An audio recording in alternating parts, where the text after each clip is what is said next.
सर्वप्रथम कर्मस्थली को नमन नमन हमारे पुरखे पूर्वजों को। साथियों, ये भाई मुझे कुछ बोलने से रोक नहीं रहे थे, सूचना देने का बोल रहे थे, इसलिए बोल दो। कोई समझ रहे होंगे कि यार कुछ ज्यादा उल्टा सीधा बोल मत देना करके बोल रहे होंगे। यहाँ पर प्रशासन के लोग मौजूद है, पुलिस प्रशासन है, उनसे निवेदन है कि खरगोन के साथियों ने तय किया है कि 5:30 बजे वो कलेक्टर साहब से यहाँ रूबरू बात करेंगे और उनसे सवाल जवाब करेंगे। तो आप प्रशासन से निवेदन है कि कलेक्टर साहब तक ये सूचना हमारी पहुंचा दीजिएगा। अब मैं अपनी बात शुरू करूंगा। आज हम लोग चमेली बाई के न्याय के लिए आए हैं। सबसे पहले तो आबकारी विभाग और पुलिस प्रशासन ये बताए कि महुए का पेड़ किसका है? हम आदिवासियों का।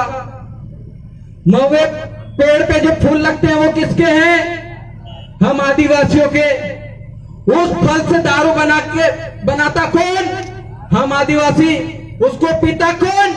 हम आदिवासी। तुम्हारा आबकारी विभाग का क्या काम है हमारे क्षेत्र में? भाई आपका कोई हक नहीं है उस फल पे, उस पेड़ पे। तो आपने चमेली बाई का 34(2) का मुकदमा दर्ज कैसे किया? ये प्रशासन के लोग बताइए, आबकारी विभाग के लोग बताएं।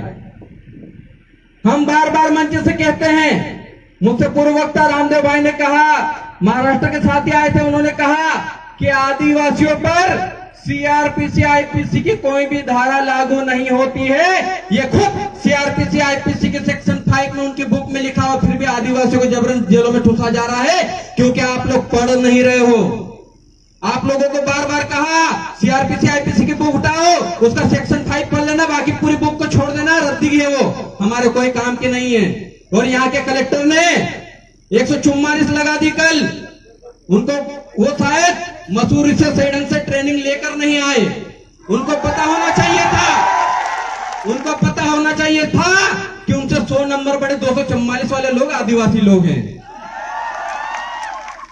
उसका उनका 144 उनके तक 244 का पावर आदिवासियों का पावर है। ये चीज आपको समझने की जरूरत है। और चमेली बाई के साथ और उनकी बेटी के साथ जिन लोगों ने भी ज्यादती की, प्रताड़ित किया, उनको सजा मिली जानी चाहिए। नहीं तो रामदेव भाई ने कह दिया 1 घंटे के लिए टंटे मामा बन गए ना, सिर्फ 1 घंटा। हम बनना नहीं चाहते, हम संवैधानिक बात करना चाहते, इसलिए आपको बार बार याद दिला रहे हैं। आप ट्रेन से करके नहीं आए तो मसूरी जाइए, 244 और आदिवासियों के अधिकार पढ़ के आइए, फिर आदिवासी क्षेत्र में नौकरी करना। आप हमारे एरिया के नौकर हैं और इस देश का मूल मालिक आदिवासी है। ये सुप्रीम कोर्ट का जजमेंट कहता है। उस जजमेंट के बारे में भाई ने बता दिया, मैं पूरा नहीं बताऊंगा। अब डाउनलोड कर लेना और पढ़ लेना, सभी के कॉपी निकाल के घर रख लेना। जिस दिन भी ये पुलिस प्रशासन के लोग आए, उनको बता देना कि सीआरपीसी आईपीसी अगर लागू होती तभी लगाना, नहीं लागू होती तो लगाओगे तो देशद्रोह का मुकदमा तुम पे भी चलवा देंगे। इतना पावर हम में भी है। और सबसे ज्यादा दुख इस बात का होता है, इन चीजों के बारे में हमको पहले ही पता हो जाना चाहिए था। लेकिन हमारे समाज से जो नेता बने, चाहे वो कांग्रेस के हो चाहे बीजेपी के हो, उन्होंने कभी नहीं कहा कि तुम संविधान पढ़ो। उन्होंने बोला बस तुम तो वोट दो और घर जाओ, बैठ जाओ, बाकी कुछ नहीं कहा। अगर संविधान पढ़ा देते ना तो आज पुलिस वाले हमारे घर नहीं घुसते, हमारे गांव में नहीं घुसते। आज भी हमारी काकड़ होती है, काकड़ के अंदर, जिसको हम लोग सीमा, गांव की सीमा कहते हैं, उसके अंदर किसी भी सरकारी व्यक्ति का पावर नहीं है और ग्राम सभा का पावर चलता है। लेकिन इसके बावजूद भी वो लोग अंदर आ रहे हैं क्योंकि हमारी कमजोरी के हम पढ़े नहीं। जिस दिन ये कानून की किताबें उनके सामने कर दिए, पीछे गाड़ी घुमा के वापस चले जाएंगे। तो ये चीजें पढ़ना शुरू कीजिए।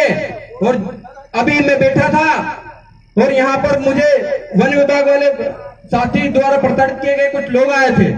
उनसे कहना चाहता हूं कि जो जंगल है वो जंगल के मालिक आदिवासी हैं। आपका वन अधिकार अधिनियम 2006 में पैदा हुआ और आदिवासी सबसे पहले इस धरती का मूल बीज है। उसको उसकी जमीन से निकालने का काम मत करो। अभी कसरावद में 3 दिन पहले एक आदिवासी भाई को फॉरेस्ट विभाग ने नोटिस दिया। मैं वन विभाग से पूछना चाहता हूं कि उन्होंने नोटिस किस आधार पर दिया? आपको आदिवासी को संरक्षण और सुरक्षा की जिम्मेदारी दी गई है, ना कि उसको उसकी जमीन से बेदखल करने का कहा गया है। इसके बावजूद अगर बेदखली की जाती है, और आज देखो वो भाई अपनी जान गवा दिया, वो जान आत्मसम्मान में गवाया कि मेरी झोपड़ी को गिरा देंगे, उनकी झोपड़ी को खत्म कर देंगे। आप लोग जाग जाइए, वरना ये लोग अभी धीरे धीरे आदिवासियों को खत्म करने पर लगे हैं। आदिवासी खुद पता नहीं कहां कहां कौन से धर्म में जाने को घुसा हुआ है, और दूसरे लोग आदिवासी बनने पर तुले हुए हैं, क्योंकि उनको पता है कि आदिवासी देश का मालिक है। जिस दिन भी आदिवासी जाग गया, उस दिन 92% लोगों को उनके मादरे वतन वापस भिजवा देंगे। इन चीजों को समझिए। हम कहीं हवा में बातें नहीं कर रहे, जितना सुप्रीम कोर्ट कहता है, जितना संविधान कहता है, उसी पे बात करते हैं।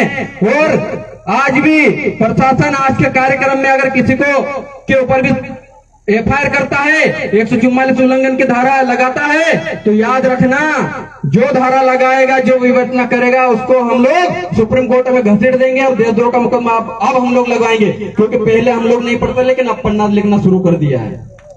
हम भी टंट्या भील की औलाद हैं, उनके विचार दिमाग में भी है, दिल में भी है, बस हाथों से कलम को चला रहे हैं। उन टंट्या भील के छोड़े हुए हथियारों को नहीं चला रहे हैं। आज भी घर में है, चलाना हम भूले नहीं, आज भी चला सकते हैं और आज भी उखाड़ के फेंक सकते हैं। इतना ही कहूंगा। आज जिस चमेली बाई के न्याय के लिए आए हैं, उसे न्याय दिला के रहेंगे। खरगोन के साथ लगातार उस चीज पे लगे हुए हैं। हम जब मनावर थे, वहां पर हमको बताया तो हम लोगों ने कहा गलत हुआ है, और गलत जहां पर होता है वहां समाज की एकता दिखनी चाहिए। आज समाज की एकता दिख रही है, ये बहुत बड़ी ताकत है। आप सभी क्रांतिकारी साथियों को जोहार, जिंदाबाद, जय आदिवासी। लड़ेंगे लड़ेंगे, आदिवासी एकता जिंदाबाद, आदिवासी एकता जिंदाबाद। बहुत बहुत धन्यवाद। अगले वक्ता के रूप में हमारे पास भीम आर्मी के प्रदेश अध्यक्ष सुनील अवस्थी जी आए और अपना बात रखें। साथियों, ये फोटो वगैरह खींचना तो मंच के माध्यम से मत खींचे प्लीज, ये मंच थोड़ा खाली कर दीजिए।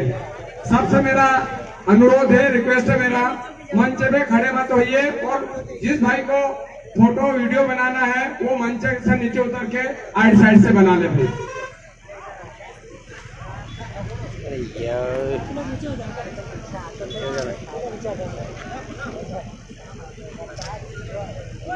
साथियों, जय भीम, जय जोहार।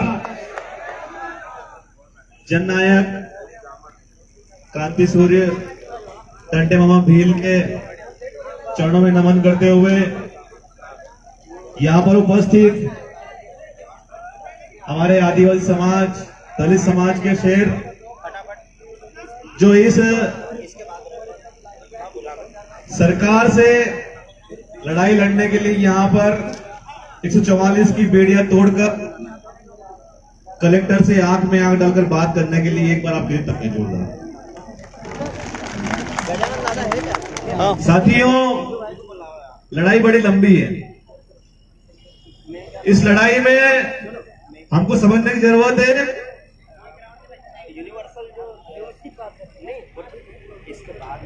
धूप आ रही है। एक तरफ तो इस देश